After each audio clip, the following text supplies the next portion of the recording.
Entrando na minha temática, eu me lembrei de uma citação do teólogo norte-americano William May, né, que ele disse que a maternidade e a paternidade são aberturas para o inesperado. Eu digo isso e afirmo, né, comungo desse entendimento, com certo conhecimento de causa. Temos 3 filhos e, como os dedos das nossas mãos, cada um é completamente diferente, cada um deles, a seu modo, nos apresentou um inesperado único. E, por mais que, quando eu nasci, já as lágrimas que me viam os olhos, que eu havia de chorar, não me viam dos meus olhos, mas de outros olhos, como dito pelo poeta Cassiano Ricardo, pergunto a vocês, para iniciar realmente o nosso tema, a filiação seria uma dádiva sujeita à loteria genética? Ou seria algo que nos aproxima da salvação, ao menos no sentido de perpetuidade do nosso genoma, como nos lembra o filósofo francês Luc Ferry? Será que a técnica CRISPR, que age como uma tesoura molecular na edição de genes em embriões, genes estes que serão transmitidos a futuras gerações, não passa de um ato egocêntrico, individualista? São muitas perguntas, mas precisamos ser objetivos. No Brasil, no artigo 6º, inciso 3º, da Lei de Biossegurança, a Lei 11.105 de 2005, expressamente proíbe a engenharia genética em célula germinal humana, em zigotos humanos, em embriões humanos. E no artigo 25, fixa uma pena de 1 a 4 anos, acaso alguém pratique essa engenharia genética. Ressalto que o Supremo Tribunal Federal apenas se debruçou sobre o artigo 5º, né, naquele julgamento da ADI, super famosa, né, que tratou das pesquisas de células-tronco. E a essa altura vocês devem estar se perguntando, onde ele quer chegar? E eu respondo com uma pergunta, como faziam os pensadores gregos. Tal vedação legal encontra amparo no artigo 1º, inciso 3º, da Constituição Federal, encontra amparo no artigo 226, parágrafo 7º, da Constituição Federal, que ambos tratando da dignidade humana. E pergunto isso porque todos vocês devem ter tido conhecimento, né, do brasileiro cearense Regis Feitosa Mota, né, foi um caso muito conhecido. Pergunto a vocês se esse economista brasileiro, recentemente falecido, que tinha síndrome hereditária Li-Fraumeni, causada por uma mutação genética que potencializa os riscos de câncer, né, e que vivenciou a perversa inversão da ordem natural das coisas e viu morrer 3 dos seus filhos.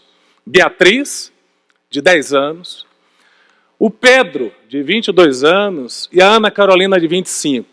Se ele tivesse tido a chance de fazer a edição genética nos embriões dos seus filhos, pergunto a vocês, ele ou o médico que fizesse essa edição genética seriam condenados por vocês? Quem aqui na plateia condenaria ele? Quem absolveria? Talvez algo não esteja certo com a lei da biossegurança, ao vedar a manipulação genética em situações como essas de doenças graves hereditárias. E não se enganem, vocês vão ouvir cantos de sereia dizendo que a manipulação genética é para editar o DNA para ter filhos mais altos, de olhos desta ou daquela cor, mais aptos para o esporte. Digo eu, a quase totalidade da comunidade científica mundial que lida com genética, neste exato momento que aqui estamos falando, está debruçada sobre microscópios eletrônicos, placas de Petri, computadores, pensando em como aniquilar doenças graves do ser humano. O resto, sem nenhum demérito, é perfume, é enfeite, é mero detalhe, apêndice de uma conquista muito maior da humanidade. Não à toa, a Comissão Internacional sobre o Uso Clínico da edição do genoma germinal humano defende categoricamente a edição do DNA para os casos de doenças hereditárias sérias. A discussão que proponho não se limita, portanto, como me parece ter sido a opção do professor de Harvard, Michael Sandel, a pais projetistas e filhos projetados. O que está em jogo, penso eu, é a própria humanidade, enquanto apta a enfrentar doenças graves, hereditárias, bem como futuras pandemias, que virão, como a certeza da morte dos impostos. Como bem diz minha querida professora de filosofia do direito da minha alma mater baiana, a professora Graça Belove, precisamos, senhores e senhoras, abrir os olhos, arregalá-los, para olhar com mais atenção e escutar melhor os nossos irmãos e irmãs menos favorecidos, aqui, geneticamente falando. É muito fácil para um burocrata, para um legislador indiferente às minorias que sofrem, como essa família cearense e como outras famílias mundo afora, colocar no papel uma proibição como essa. Inspirado em suas ideias, pergunto, a quem beneficia a proibição das técnicas de edição genética? A resposta é óbvia. A indústria farmacêutica. Em primeiro lugar. Em segundo lugar, a própria indústria da reprodução humana. Não podemos ignorar que nos Estados Unidos existe uma comercialização legalizada de esperma e óvulos humanos, né, que movimenta centenas de milhões de dólares ao ano. Se enganam também aqueles que fazem desse tema um cavalo de batalha religioso, dizendo que o ser humano está brincando de Deus. Penso que não podemos tratar o tema com leviandade, mas sim com supremo respeito. Nunca para fins de eugenia. E para vocês que estão aqui pensando que a manipulação, a edição genética ainda é algo fictício, só ocorreu na China em 2018, trago aqui uma discussão prática desses direitos humanos de quarta geração, que é o ARESP, número 1.523.756 de São Paulo. E aqui vou tentar resumir o caso.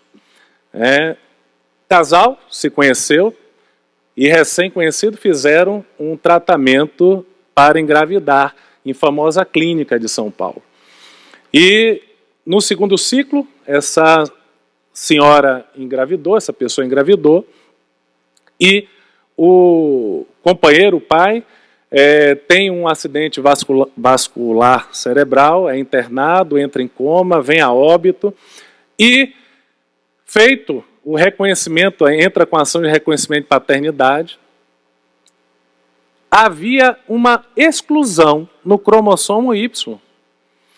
Conversando com a cliente, né, ela diz, olha doutor, que sorte que eu tive, né, eu não fui abusada sexualmente por aquele médico. E aqui abro parênteses, precisamos combater urgentemente esses predadores sexuais de jaleco branco que de médicos nada tem.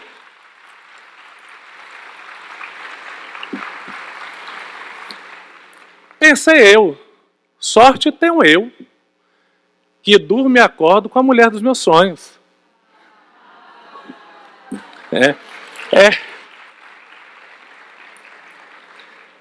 Das duas, uma.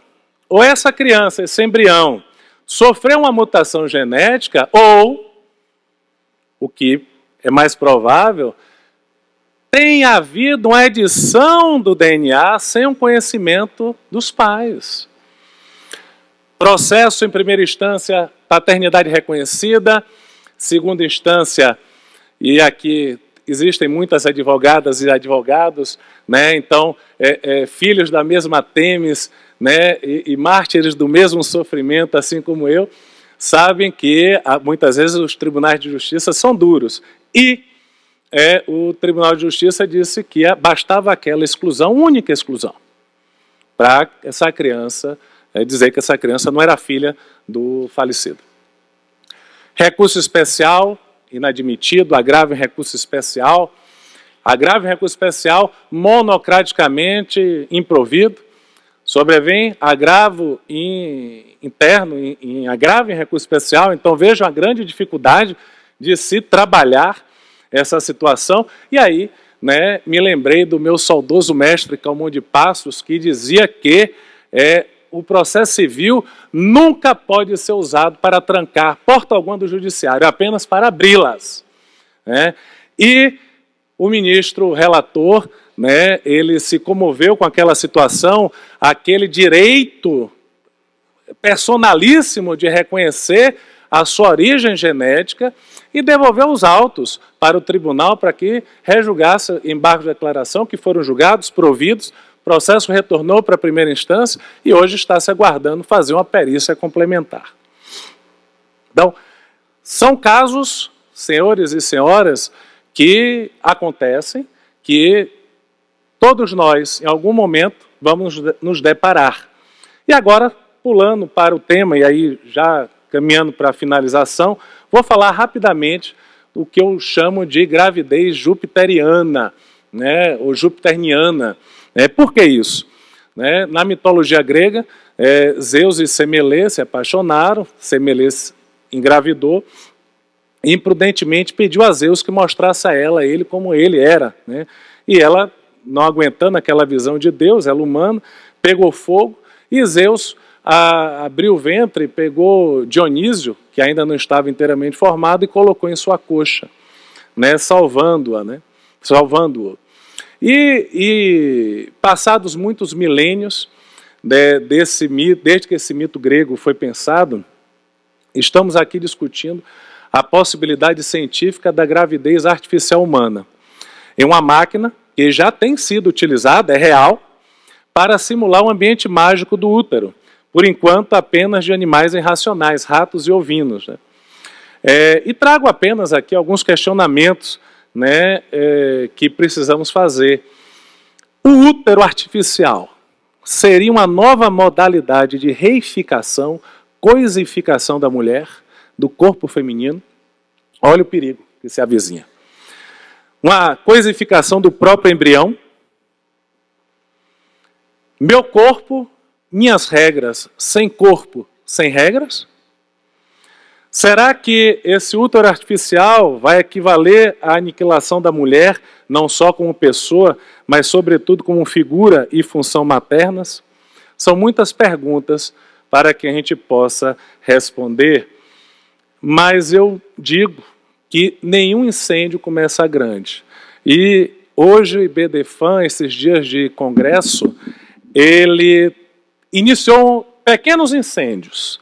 Em cada palestra que aqui foi proferida, né, incêndios mentais e espirituais em vocês, para que possam parar e pensar sobre tudo aqui que foi dito nesses dias. Né? Vejam quantas coisas a se pensar para o futuro. E finalizo aqui minha participação, né, uma frase que ontem à noite eu pensei, já deitado, tarde da noite, né, eu disse, eu acho que é uma frase que cai muito bem nesse congresso como um mantra. No mundo que queremos, todos nós cabemos. E neste mundo que queremos, cabem muitos mundos. Muito obrigado.